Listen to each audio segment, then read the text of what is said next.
We're talking about the pressure cooker, how you line up the arrows here on the handle and on the lid. You twist the handle. That locks it down. This handle right here has a steam release right here underneath of it if it gets too much too much pressure built up under it. It also has a lock mechanism that goes all the way through the handle. See that? So you cannot turn it, you can't lift it, there's no way to get that off of there.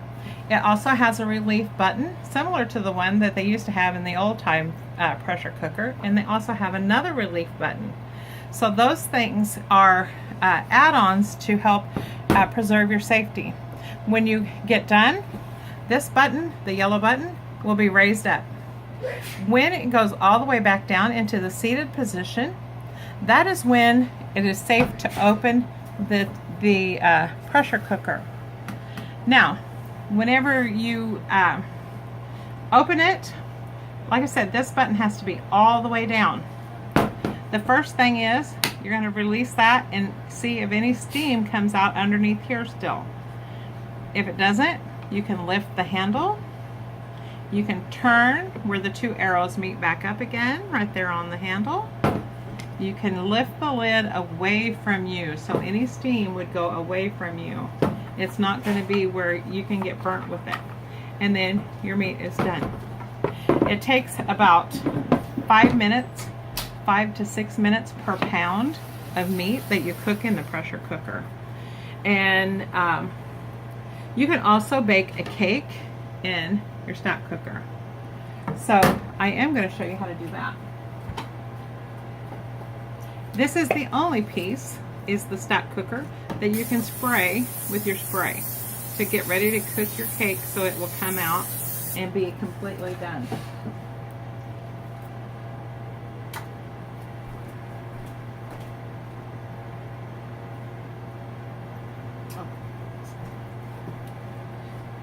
I have the white cake mix right here.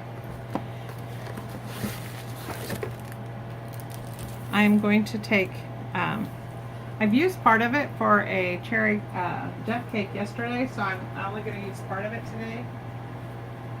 I need to get some eggs, oil, and water, so I'm going to get 2 eggs. Boy, that chicken is smelling good.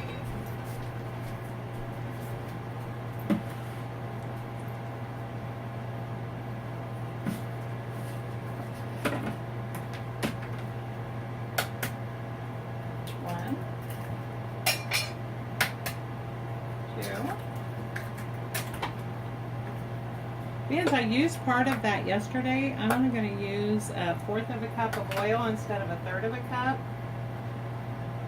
Because I used part of that yesterday.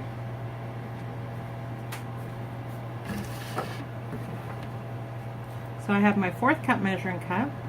It does sit level on the surface. And then it calls, you want to reduce your water for your cake mix by 1/4 of a cup. It calls for 1 1/4 cup. Because I used part of it yesterday, I'm only going to use 3/4 of a cup. And Tupperware is the only one that has a 3/4 of a cup measuring cup. Did you know that? And it has the 2/3. So we're going to use 3/4 of a cup measuring cup. We're going to pour that in. We're going to take our cake mix and we're going to pour it right in here.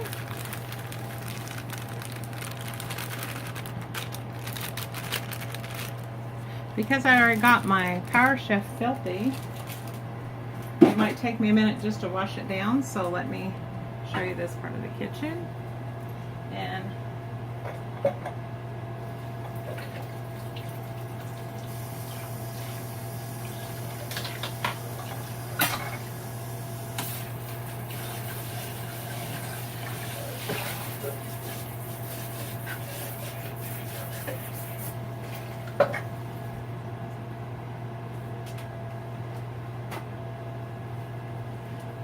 I don't know if I showed you this. On the bottom is this gasket. That's what holds the Power Chef to the surface here on the bottom.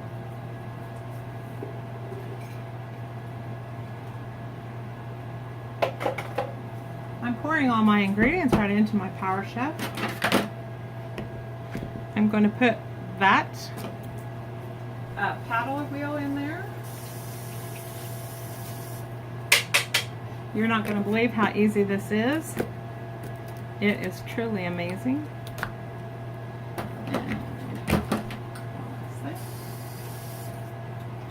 You don't have to be a rocket scientist to sell Tupperware. And if you'd really like to know more about what I do, it's so easy. Tupperware sells itself practically because Mr. Tupper had a very wonderful idea when he started designing the way our lids and our seals all fit into one another.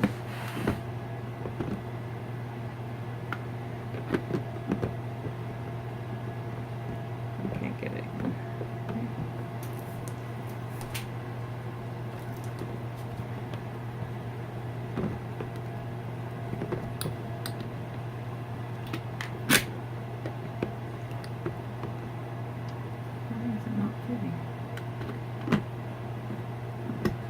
Oh, there we go. Now it's sealed on there. And